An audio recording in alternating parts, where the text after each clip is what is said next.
And we are live.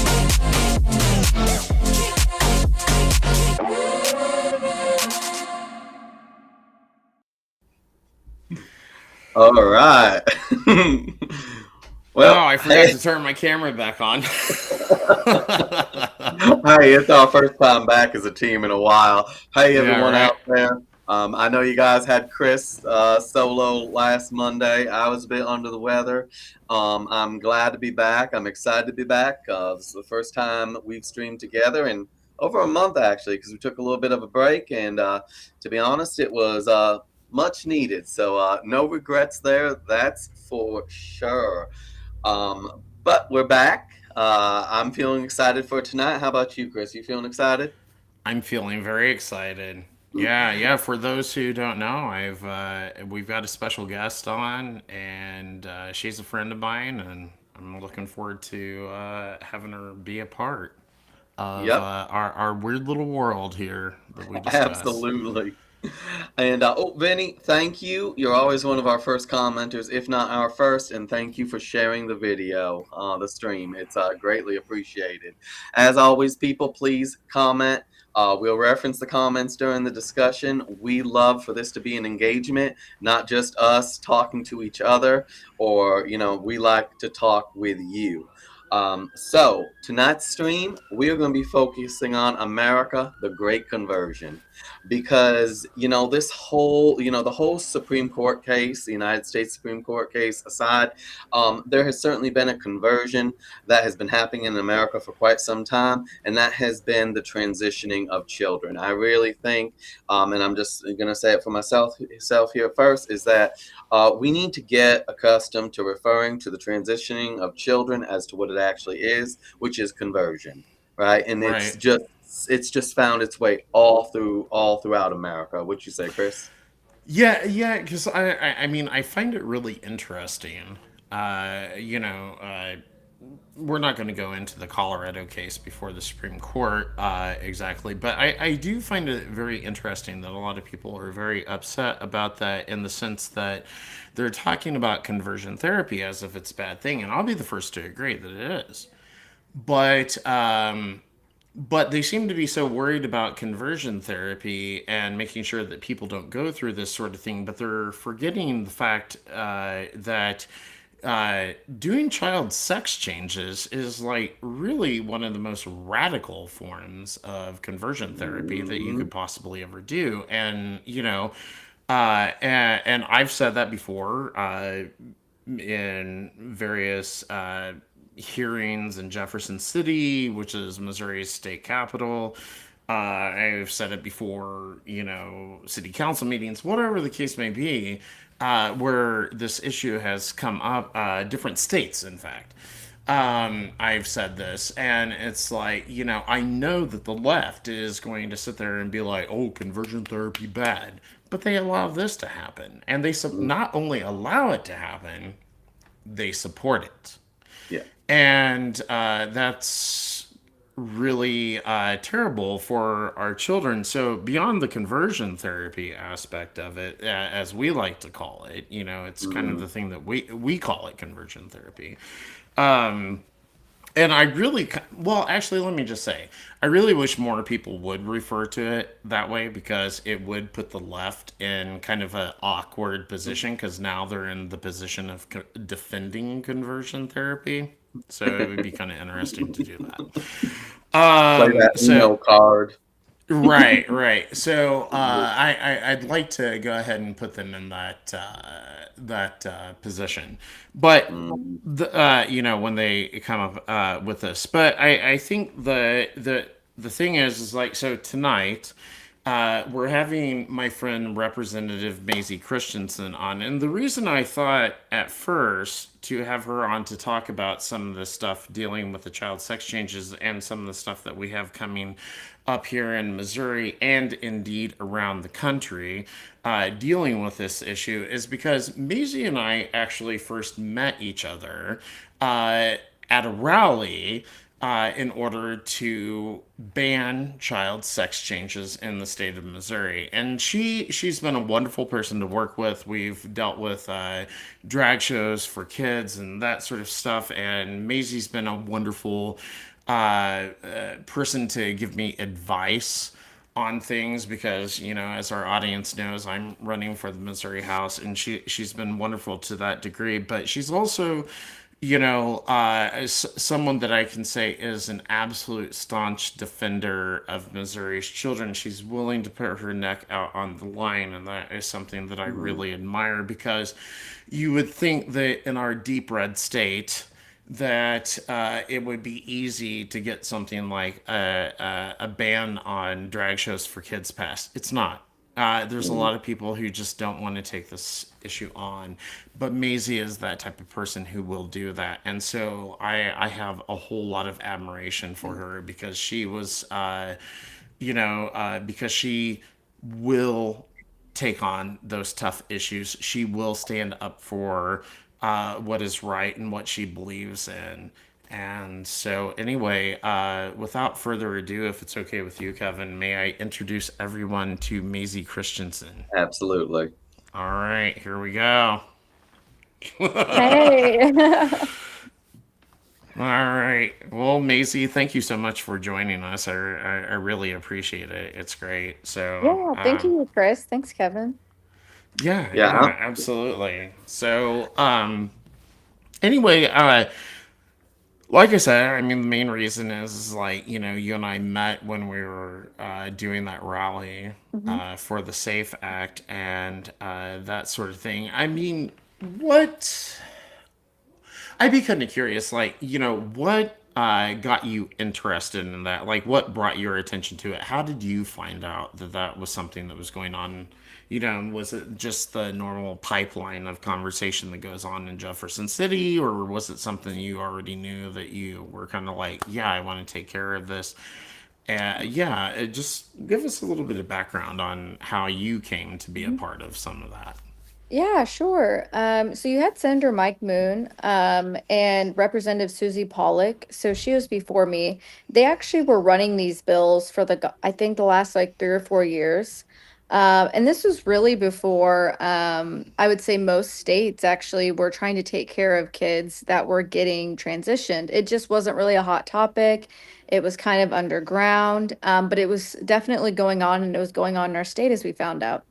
And most people that saw that legislation just thought Susie and Mike were crazy. Well, come to find out they weren't crazy. And so when I came into the legislature, I remembered the bills that Susie Pollock did, and I was like, well, I want to take up her torch because every single year she battled and battled, got it on the floor. The former speaker, actually was a Florida at the time, Dean Plonker, didn't like her, so they put a bunch of amendments on the bill, ruined the bill. It was just, it's a whole charade, but that's really kind of, who I learned it from. And I've always had a passion of keeping kids, as kids and as pure as possible, so they can have the best life and the best childhood, and be able to grow up and be a normal adult. And, they don't have to be in therapy for the rest of their life or be going to the doctor, for decisions they made when they were 12 or 13 years old.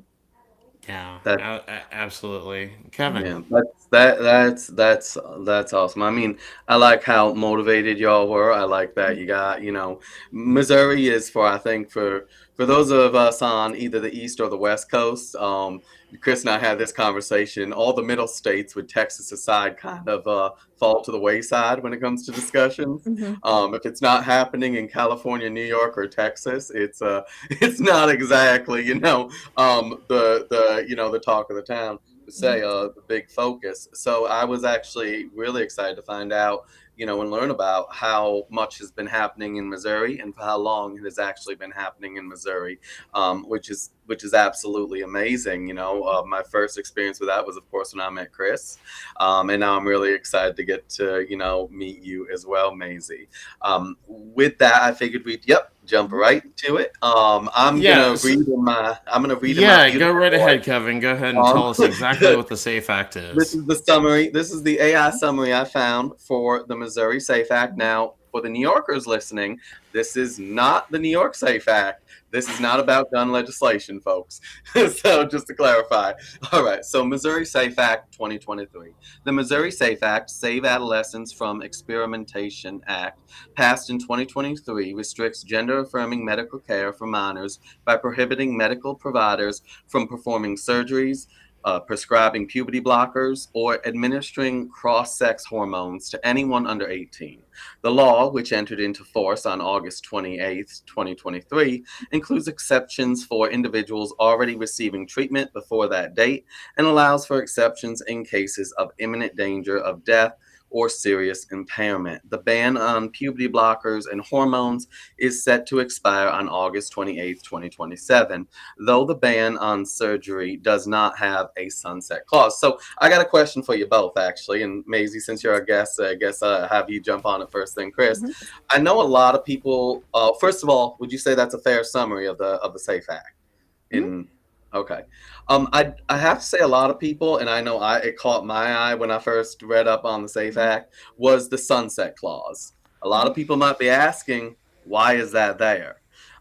So let's. I figured first we can discuss that. Maisie, what's with that? What's with the sunset clause there when it comes to puberty blockers and hormones? Yeah, I definitely was not a fan of the sunset clause. Our floor leader at the time and Speaker of the House, basically, decided to put that on there because they thought that was the only way to get through the Senate.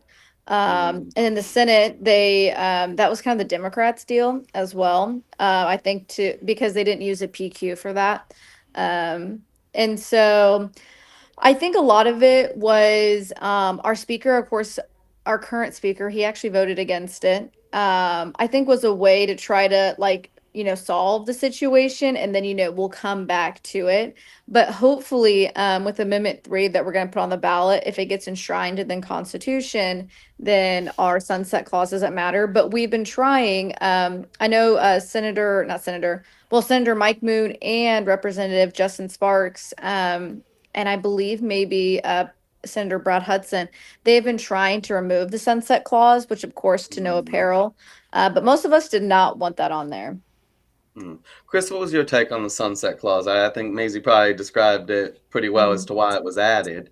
Um, Well, yeah, I knew that it was there to placate Democrats, that sort of thing. You know, I thought it was unfortunate that that had to be there, and I certainly wouldn't have been supportive of it either.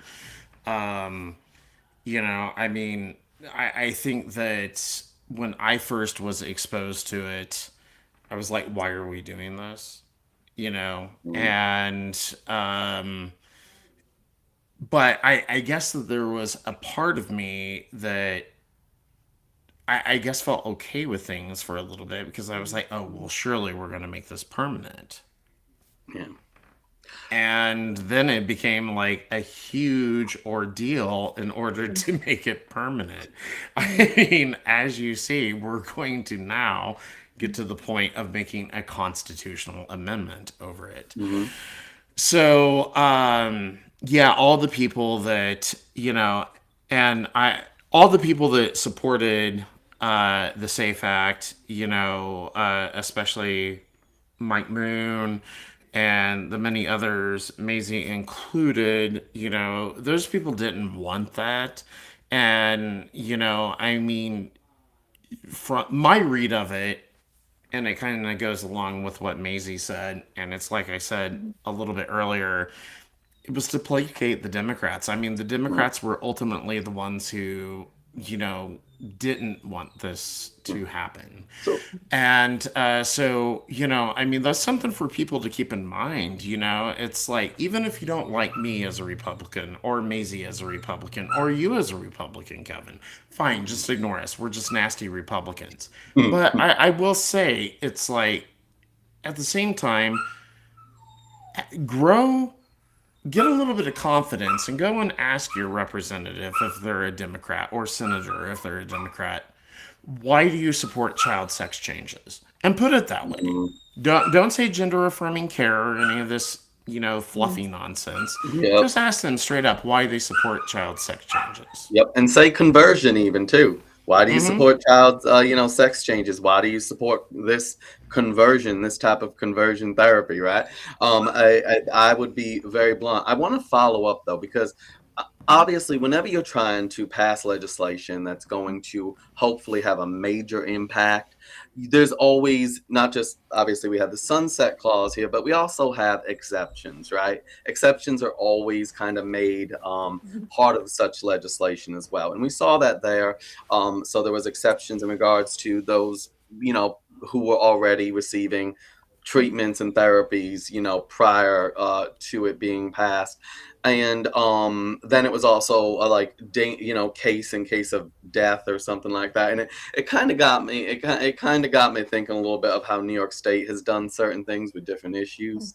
We've for example, right? I'm going to go off a little bit on an issue for New York State that it just kind of made me think of is New York State technically has abortion capped off at 24 weeks. However, in New York State, if a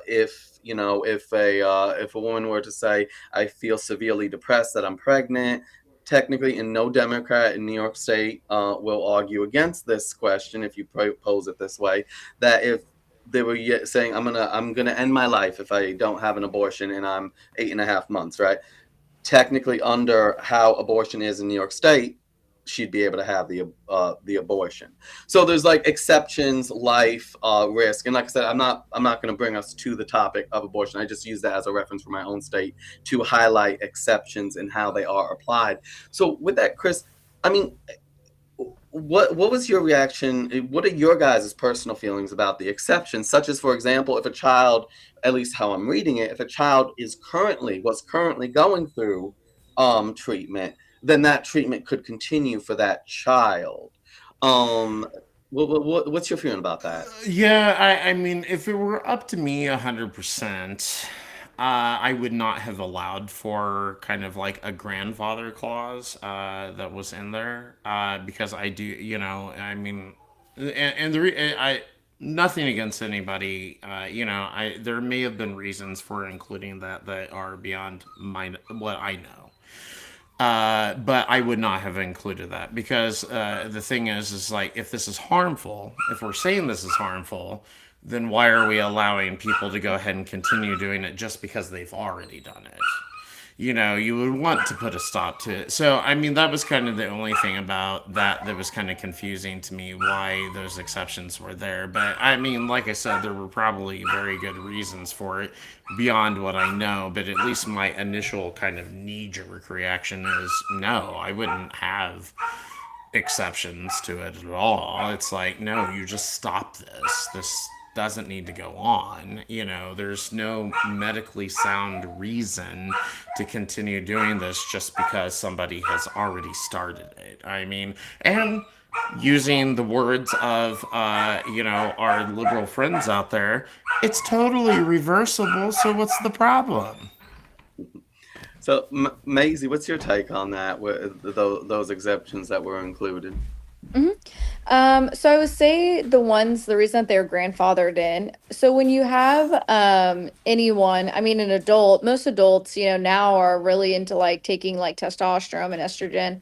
When you have a child that has been on puberty blockers or or estrogen, you have to be very careful. You can't cut off like a child off of Mm, testosterone like cold turkey because mm, it will forever like mess them up. I mean, they're already going to be very messed up because when you take puberty blockers at such a young age, it actually hinders like your bone function and your bone density. mhm, But the fact is like if a child was, I mean, it's mostly females that are taking testosterone. If you have a child that is on testosterone, especially a female, and you rip them off cold turkey, it's very dramatic, and most people don't know, but there's no way of totally getting anyone off if they've been taking, full testosterone or if they were a man taking estrogen. There is like no studies that show how to get off of it properly. Most people that would come into a gender clinic and try to get off of it, maybe they don't want to transition. The doctors just basically tell them, like, tough luck. I don't really know what to do with you. that happened in the Mhm. case of like, Chloe Cole, Right. and individuals like that. And so that was probably the reason for the grandfathered. I mean, I was kind of always worried that it was going to be used to rush people in to start transitioning their kids. I don't believe it's like in regards to like they can't be doing actual like sex changes. I believe it was just only intentional for like the cross-sex hormones, puberty blockers, and that retrospect, because I guess I would say normally that's what most people start out with. But like, of course, I'm not really like a negotiator. You have your things that you want to do, but also I think that was one of the things that Democrats had put in as well. So a little side note: so the way the Missouri Senate works, everyone is equal, whereas in the Missouri House, that's not how it is. Whoever's in the majority is the one that takes over. But in the Senate, they have a little bit of different power because they can filibuster for as long as they want. Everyone's voices Mm. have to be heard in the Senate, and so the only way you can get debate to stop in the Senate is a PQ. It's kind of similar as in like the US Senate. When they breaking the filibuster, you have to have, so many senators sign on. It's the same way in the Missouri Senate. And so they were able to not use a PQ, which I always thought was really surprising by that. So I'm assuming, they put those in there to try to, prevent the PQ as well. Mm. And And I do maybe, want to clarify one thing that Maisie said. I am definitely aware of the coming off of these drugs and Yeah. that yeah. sort of thing. Right. So, I mean, I don't want anyone out there to think that I would have been okay with, like, okay, it's illegal now, so you Yeah. must stop. Yeah, That's let not me clarify Right. that. that's Right. certainly Yeah. not what I'm saying. Yeah. It was just that the grandfather clause was just kind of interesting to me Hmm. because it Yeah. Yeah. was like, well, it just allows it to continue going on. It doesn't Right. talk about getting off of Off. it. Yeah, Yeah. well, That's exactly that's right, Yeah. actually Chris. what I That's was about to exactly bring right. up. Thank you for bringing that up, Chris. Mhm. That was actually what I was about to mention is that the grandfather, I do get that as well. Let me clarify, as Chris just did, that, Mhm. yeah, you can't just take someone off from something, it's about, hormone treatment or anything like that. Mhm. I guess, though, for me, I kind of was wondering about that is, could it have included a weaning off process? Or, for example, if technically, if the week before, or whatever, this individual got their first hormone treatment, right? Like the week Mhm. before, and then would they not still technically fall under that when it became law? And in that case, there really wouldn't be that issue with weaning them off, correct? So I don't want to go down that rabbit hole per se. I Mhm. just kind of wanted to have a little bit of a conversation about the Mhm. exceptions because I'm sure, just like the sunset clauses, there are people who are going to see that and wonder, okay, what's the exceptions about the grandfathering in? Just seeking clarification on that, which I think you two did a great job of adding that clarification. Which again goes to we're happy to have him in Missouri. Um, Oh, with that though, I do want to take you both back. I want to take you both a couple years because in my research of the fact, I found a clip that features our very own Chris Barrett here. So we're gonna have Chris play that. I'm asking you, viewers, please close attention to the man in the background, just because it's very entertaining, and for my opinion. All right, Chris, let's reminisce. Let's get that clip. oh, here we go. Have perfected the SAFE Act, which would ban gender-affirming care for minors, as well as prevent transgender women from playing on women's sports teams. The bill now needs to advance through both chambers for a vote before it heads to the governor. Now, even if the bill does not pass, Missouri Attorney General Andrew Bailey just filed an emergency regulation that would restrict gender-affirming care starting April 3rd. Bailey's office tells us the regulation would last 30 legislative days or 180 days, whichever one is longer. Now, News 4 was in Jefferson City yesterday afternoon as hundreds of the bill's supporters rallied here at the state capitol. I absolutely do not view it as an anti-LGBTQ bill. As you saw today, we had trans people, gay people like myself, talking in support of this bill. All it is something that protects kids. It in no way affects adult trans people. And those against the restrictions call it a transphobic attack and say children do not make the decision alone, but with the help and the advice of medical professionals, as well as their friends and family members. Okay, first of all, what is it with the outfits? What is it with those outfits? You are not a security for anything, all right? My dear, you are not security for anything. I would not have you protect my bank. I would not have you protect any. I can't think of a damn thing I'd have those individuals protect. Sorry, those outfits were just amusing. But it's what's really funny also is that guy that's behind Chris, the flowers in my hair, but not as attractive as hippies. No, just kidding. He gets more visibly agitated, Chris, when you clarify that you stand, that you support the Safe Act, that you're against the transitioning of children. Like when you clarify your position, he gets a lot more antsy, and I found that particularly amusing. So, Chris, let's take you back to that mindset. Where were you in that moment? Like, I mean, do you feel just as strong today as back then, or would you say that you even feel stronger when it comes to speaking up the way you do? Well, as far as the Safe Act is concerned, I mean, I don't want anyone to take any of this discussion that we were talking about, the grandfather situation, people who had already been on things as like any sort of like, harsh criticism of the act itself. Because, I mean, honestly, I think that it's been a very good thing for Missouri. That's more of a just kind of like a nitpicky thing that I would have with it. So, honestly, it's not something that I care, intensely about. It's just maybe not the way I would have done it if the world was perfect for me. But that being said, yes, I'm still just as fiercely motivated to protect children. That's the thing, because that's the way I see it. I think that's what we're doing here, and that's what got me motivated in the first place. I mean, you just can't do these things to children. And Maisie, I don't know if you know about this or if you've caught wind of it, but in Lee Summit, Missouri, and for the people out there that are across the country and don't know, Lee Summit is a suburb of Kansas City, Missouri. Anyway, there are some parents there that have a 6-year-old child and they want to transition this child. Well, obviously, the SAFE Act does prevent them from doing anything medical. But so what they want to do is a social transition. What that means is that this little boy who's 6 years old is going to start using the girls' bathroom. He's going to dress in girls' clothes. He's going to take on a new name. He's going to take on new pronouns. I found out the school district supports this, which is not any sort of shock.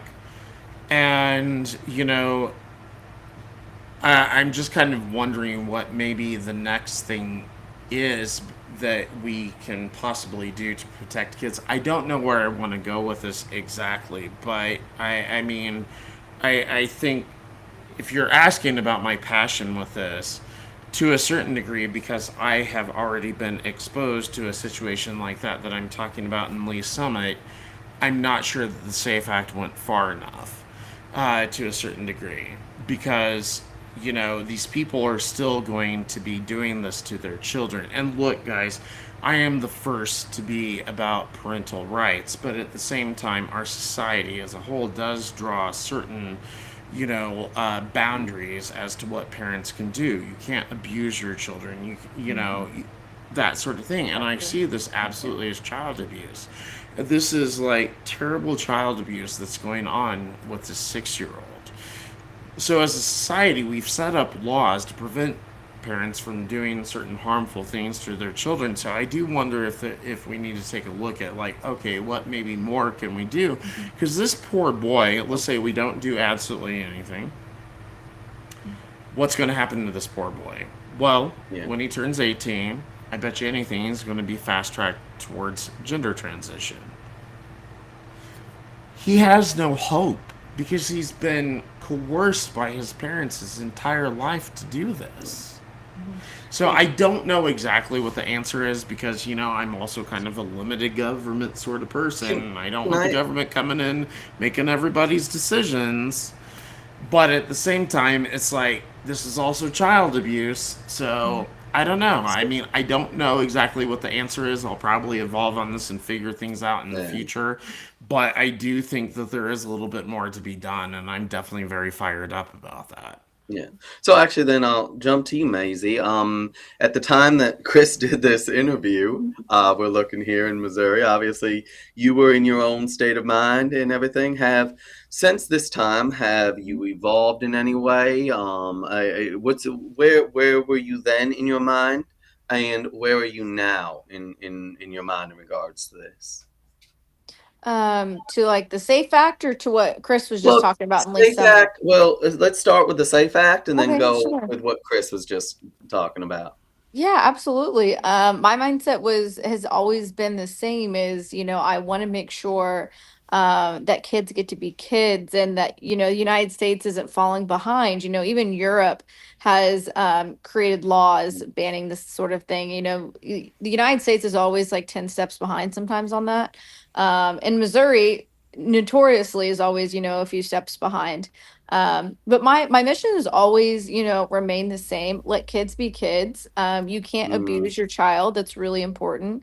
And then kids should be able to grow up, learn who they are, and then get to decide what they do when they grow older. I mean, this whole like it's interesting the people that talk about they're always worried about the Christians, right? They're worried about the Christians, but in reality, these are the same people that are coming in wanting to teach your kid about sexual acts, how to do those sexual acts, how to read these sexual books, and they're making them even more and more confused about what's reality, what's real, what's not real. Can you Yeah. have a tail, can you not have a tail, do you wear ears, like do you wear cat ears, do you not wear cat ears, Mm-hmm. do we do a no kings rally? Well, do we have a king? You know what I mean? Like Yeah. we're dealing with people that are in a completely different universe most of the time. Yeah. And they're portraying that on our next generation of kids, which I think is totally going to make them seem completely different. And hopefully, that boy is going to grow up like they always do and be like, I Mm-hmm. don't want to be a girl. And then whatever his parents going to do, are they going to bully him to be a girl? Because, some of those parents really feed off of having the trans kid and it becomes more of Mm-hmm. their identity than actually is Yeah. their, identity. And I would say to those parents, like, you probably need therapy yourself because you're putting something on your kid that doesn't need to be Mm-hmm. on him. Which actually, Well, Maisie, can I touch on oh, go something right ahead. there? I'm sorry, Oh, Kevin. no, yeah, and Chris, I actually like to. You can pick off from this actually as well. Um, it would be interesting is to see if it was set up to where it's not just the kid that's going into therapy. The motives, the parent has to go in therapy to find out the motives behind the parent when it comes to this so-called supporting of the transitioning of their child. And furthermore, when it comes to parental rights, I feel like often, especially for those of us who are conservative, right? Obviously, we're very strong advocates for parental rights, but one of the Mhm. things I always clarify is I understand that everything has its limits, right? I'm talking about school choice. I'm talking about a parent being able to say, no, I don't think you should be able to tell my child that they can be a cat or whatever it may be, right? Right. Yeah. Yeah, but we in most of the restrictions we have in the law is regarding what you can actually do to a child, even if that child is your own. For example, you can't liquor up your 10-year-old and give him the keys to the car and have him go for a ride around the block, right? It's like legit there these are the restrictions. So this idea that I think in politics sometimes we get accustomed to speaking in if not complete absolutes, near absolutes. So I think that's one of the conversations to have is when we talk about parental rights, clarifying what we mean by that, just as we do with anything that we discuss. So, Chris, so I'm gonna throw it to you. I know you're starting Oh this. yeah, yeah. I mean, the main thing that I was going to say, I mean, that is kind of the tricky situation with the kid in Lake Summit. Like I said, I mean, I don't want the government getting intimately involved necessarily in the day to day lives of the parent child relationship, but like I said, I mean, I at the same time I also see this as child abuse. So it's like, what can we do about that? And like I said, I'm not sure that I necessarily have the answers at this point. And, and, but, I look at that situation and I look at someone like Maisie brought up Chloe Cole. Now, I mean, Chloe Cole did actually have surgery done and that sort of thing. So, I mean, but had it not been for the surgery, she may have been going through the exact same thing that this kid's going to end up going through. So I just kind of wonder, it's like, what can we do for that? But that's just really wondering out loud. I'd just kind of be interested in talking to some other people and seeing what they think about that. Right now it hasn't blown up in the media. This is just something that I happen to know, but I would expect that eventually a lot of people are going to know about this. Which actually, I do want to go to the comments real quick. Biscuits in the comments says, "Ugh, it's not reversible. It has consequences." We did touch on that. Vinny in the comments, yeah, pretty much the same here. The medical industry and Democrats are getting paid to transition people. So, well, okay, so Vinny and I are actually both from New York State, so we're gonna get on that in a bit. So we're not gonna go far. Thank you for that comment, Vinny. We're eventually gonna get to New York State a little bit, but before that, yep, there we go. Let's get to the Supreme Court, Missouri Supreme Court case. So I'll just read this quick for y'all. Ruling upholding Missouri transgender care ban had factual errors, attorneys argue. The Missouri Supreme Court hears an appeal seeking to reverse the state's gender-affirming care ban. This article is from September 24th. 2025. As far as I have followed up on it, there has obviously been no ruling in regards to this specifically. But how do you both feel about this challenge? I know we're going to get to a constitutional amendment soon, but sticking specifically on this Supreme Court challenge in the state of Missouri, how did you guys feel about the arguments presented on both sides? Maisie, let's start with you quick. Sure. Honestly, I'm not too worried about it. There's been other states that they have gone, to their highest court, the Supreme Court. I think Tennessee is one of them, Texas is another. And they've totally upheld this rule because it goes back, back to that kids cannot make these decisions themselves. These are life altering decisions. Now, of course, the Missouri Independent saying that there's factual errors. I'm not sure what, factual errors there was. I'm guessing that's what the ACLU and some of Mm-hmm. those liberal organizations are trying to argue. It's kind of interesting. So when we first had this bill in 2023, first to us, of course, it had been portrayed before. Wash U used to come and they would come and testify saying, this isn't going on, this isn't going on. And then you had Jamie Reed come out of the woodworks and was like, well, actually, it has been going on for a long time. And when these kids come back to us wanting, to transition back, we just tell them, tough luck and we don't take their Mm-hmm. call anymore. And so I know a lot of that, of course, is evidence. I believe they had a doctor from Duke University talk about like kids actually don't need any of this, which the science is behind that. If you actually want to transition, okay, you get to 18 or 19 and you feel the necessity for that. If you actually don't take puberty blockers or any cross sex hormones, your bones, are actually more likely, to have a better one. But most people, even that get a sex change surgery, even when they're in adulthood, they have so many complications, infections. I mean, of course, Mm-hmm. because it's not normal. But I guess if they want the best chance, like if you're doing it when you're a minor, you actually have the worst chance when you get surgery. So I'm not really too, nervous about the court case. I think it's pretty set, cut and dry. Mm. Chris, what's your feeling about the court case?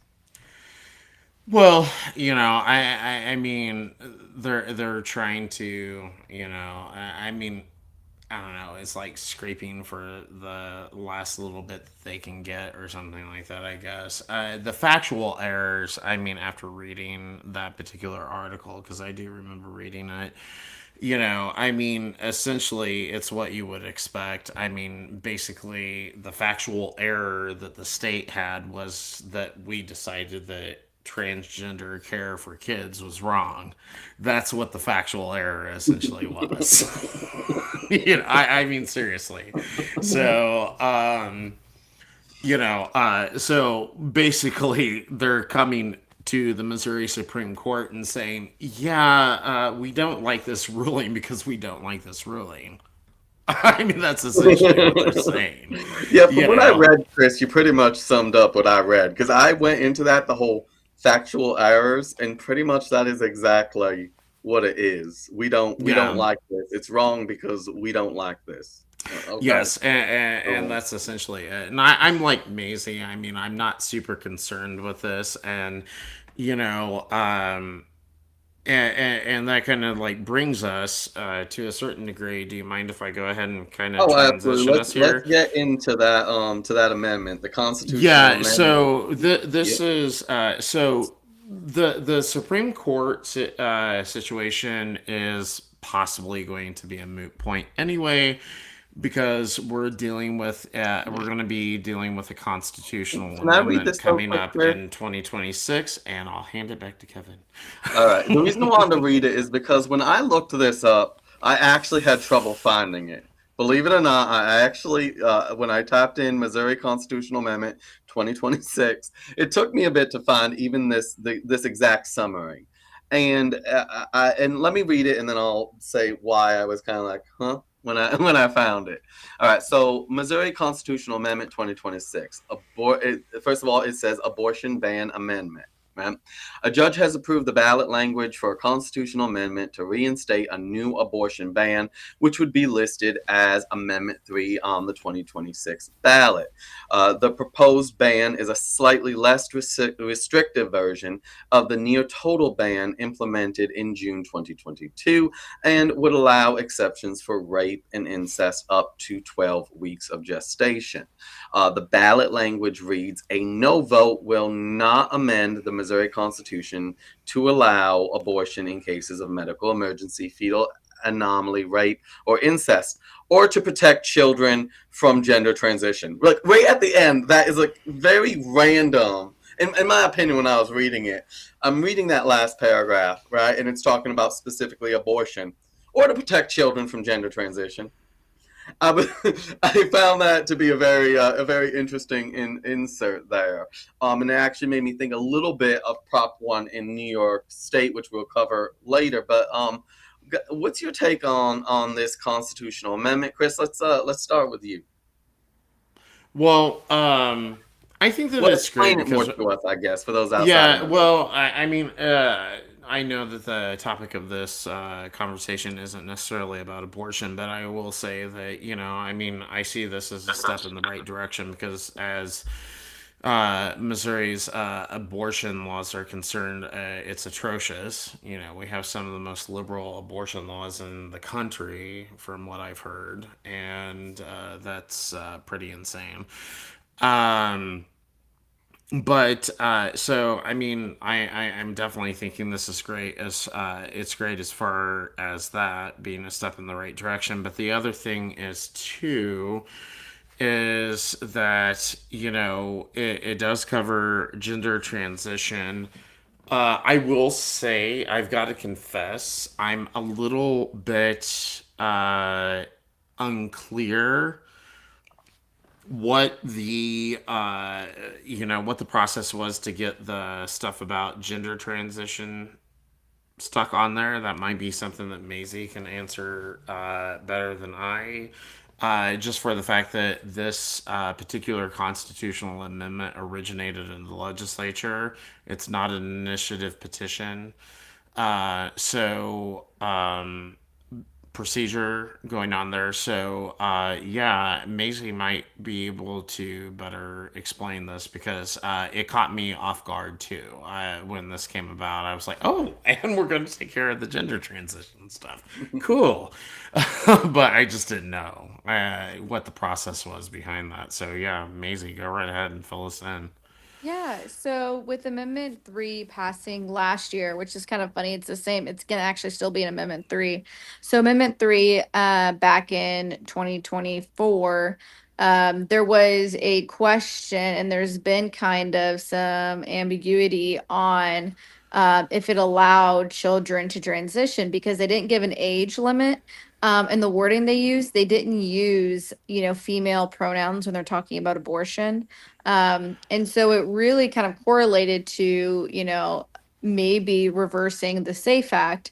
I've heard that I would say the liberals have not gone after that portion just because they're scared of what the courts would say about it. So they've kind of been on the DL with it while they're fighting out the SAFE Act in court right now. And so the reason they put it on this Amendment 3, it's going to happen in 2026, is to clarify that language that was passed 2 years prior.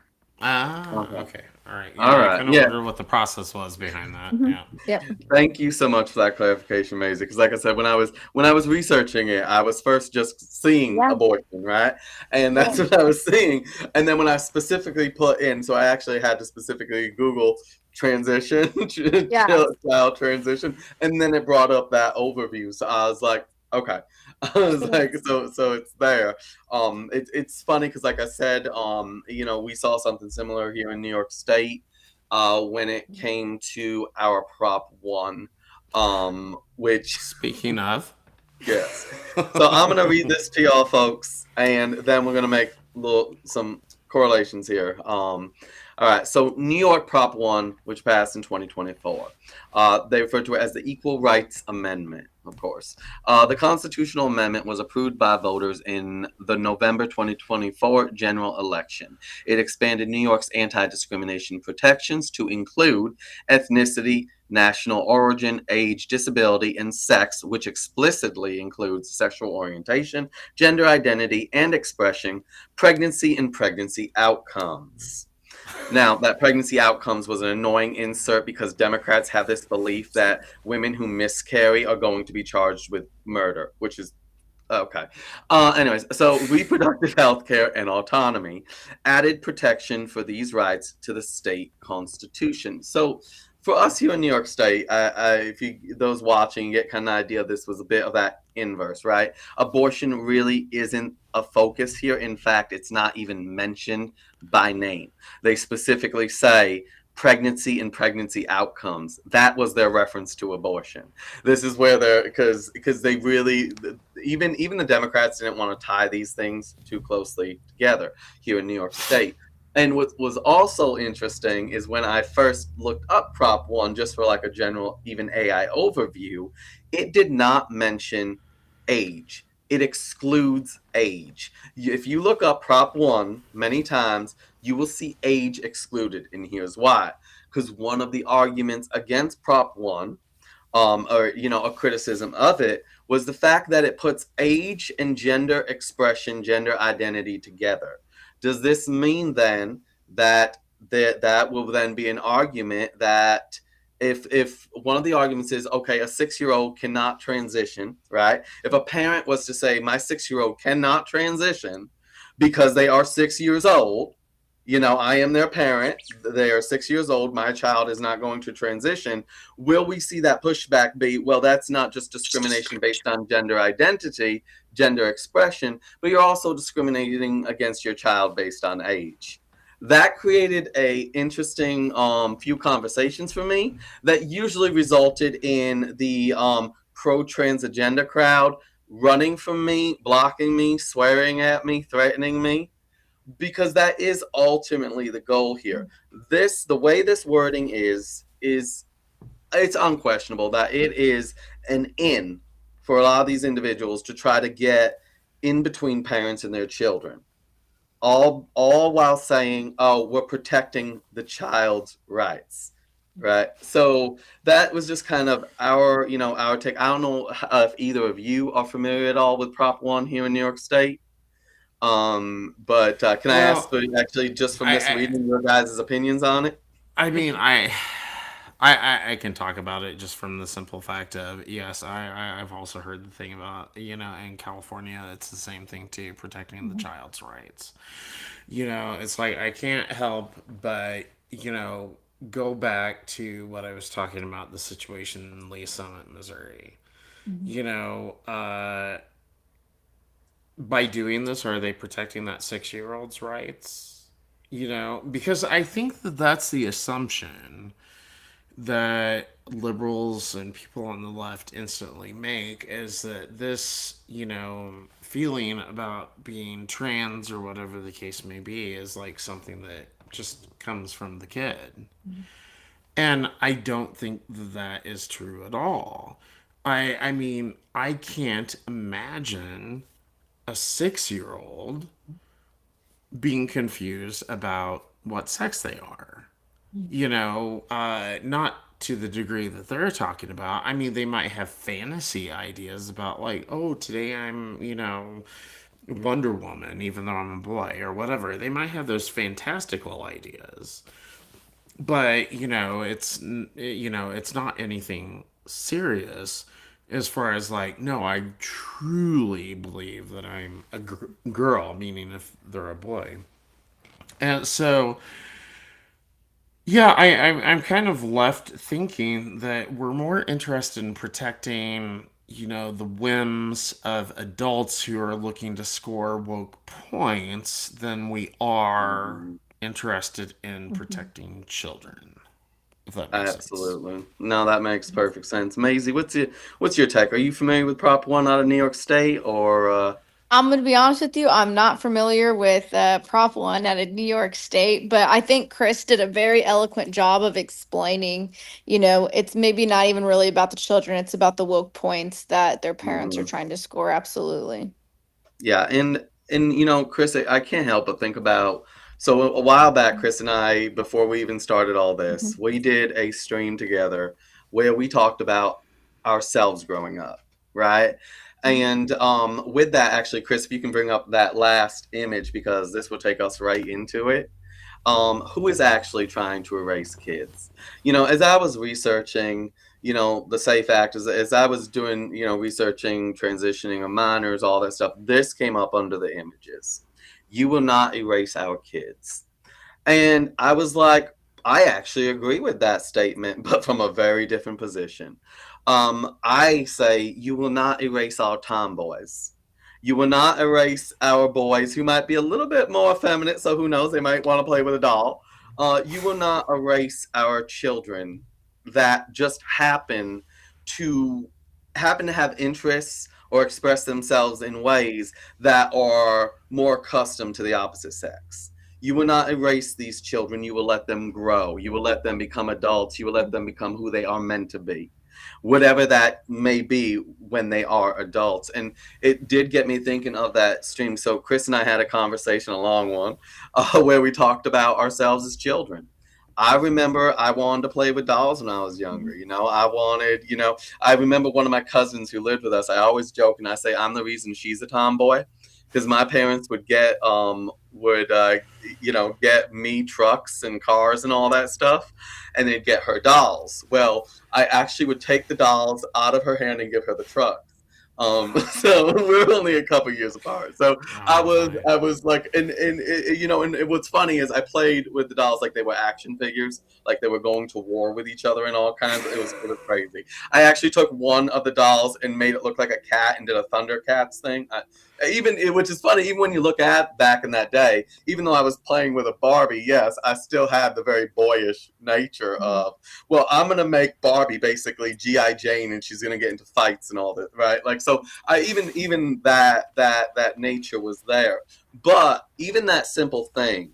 This is why I am so thankful that I was raised when I was, because my parents didn't look at me when I asked for a Barbie and think, oh my goodness, Kevin is actually, I don't know, Kevin. right? They didn't think that, they didn't think, oh, well, maybe this actually means he's a girl and not a boy, because clearly I grew up to be very comfortable with being a man.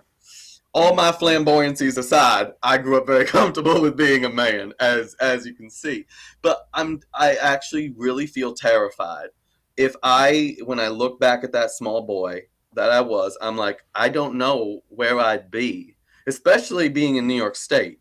I don't know where I'd be if I was a child today with those exact same interests. Chris, I'm gonna throw it to you because I know you and I had that long conversation, and it's Yeah, scary. I mean, it goes back to, though, kind of what Maisie was talking about, protecting children's innocence, ultimately. I mean, that's what's important here. Kids are going to do all sorts of different things. Mhm. I mean, kids are kind of weird in a wonderful sort of way, and it's that innocence that allows them to be weird in that wonderful sort of way. And let's, I mean, let's extend that. I Absolutely. mean, I remember being a child and I looked at the world with awe all the time.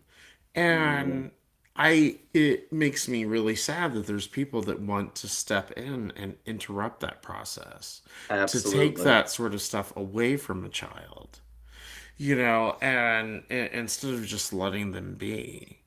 Yeah. So, sure, some boys play with dolls, some girls play with footballs. Who cares? You Mhm. know, um, it doesn't mean anything about what sex they are. Because, first of all, let's be real, guys. You can't change your sex. We all know that. Mhm. Even Hmm. the people that support this stuff know that. They just won't admit it. Well, Mhm. So, sorry, I was just thinking, it popped in my head, Chris, because I know you laughed when we talked about this. When I was little, one of my favorite films was The Land Before Time, and I used to go around pretending I was a dinosaur, a triceratops, or a T Rex.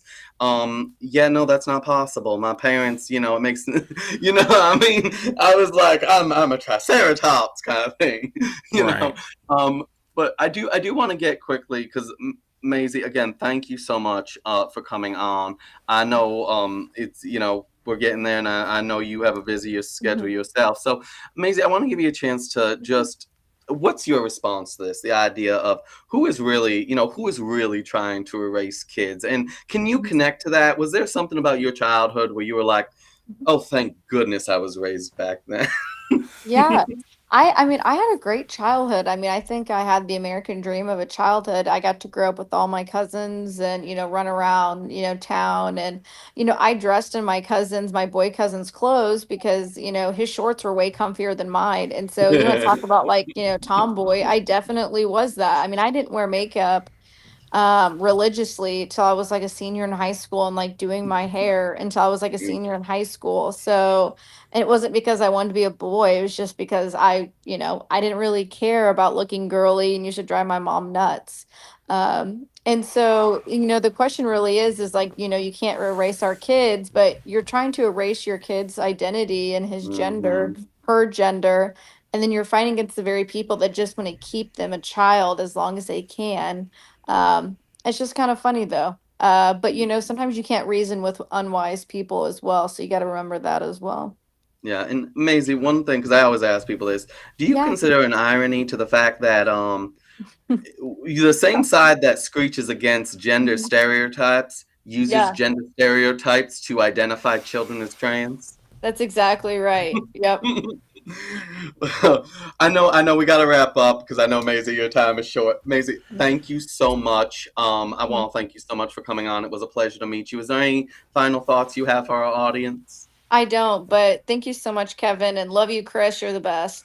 Thanks for having I me on. absolutely, I love you too, Maisie, and I think that you're the best. So there you go. Thank Yeah, you, guys. it's awesome having you on, and I'm sure that we'll have something else. And who knows, maybe in 2027 we'll be working That's right. together. We'll do a live from the Yeah. Capitol, Chris. I Oh, that'd know, be awesome. absolutely. There That'd you be go. awesome. All Bye. right. Well, thank you so much for coming on, Maisie. I'll go ahead and let you go. All Yeah, right. Thank thank you. you. Okay. Well, thanks a lot, guys. Kevin, I'll hand it back to you to lead us on Okay. out. Yep. So everyone, thank you for watching this episode. Like I said, I was just so excited to come back in this fashion, have a great conversation with, well, first of all, my longtime friend Chris, but also another individual who is fighting tooth and nail to help protect children, because that's really what we're still all about at the end of the day. I know Chris and I have, gone off on to talking about other topics, but we still have those roots in fighting unapologetically to put an end to the abuse of children, especially by trans ideology. So thank you so much, everyone. God bless. Thank you all those who took part in the comments. It was great having you, and we will see you next Monday, everyone. God bless. Have a good night. Take care, guys. Bye bye.